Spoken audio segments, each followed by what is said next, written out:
What is up, everyone? This is just a follow-up video to a video I just previously released a couple weeks ago about my Suzuki XL7 first generation 2.7 liter. And me and my uncle-in-law changed the valve cover gaskets and also the spark plug gaskets and gas lines and a couple different other lines.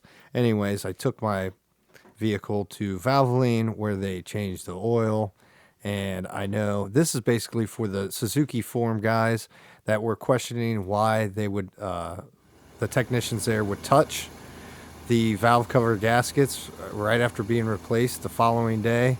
Well, here's the answer: it didn't leak when I took the vehicle there.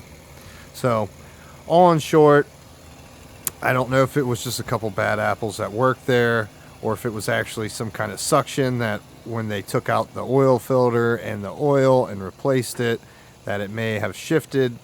I don't know. Anyways, oil was going everywhere.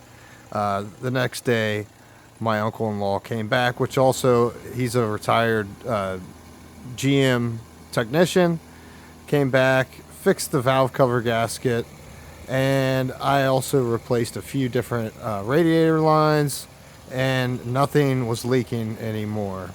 So all in short, just an update video. I appreciate everybody that watches, and you guys have a great day.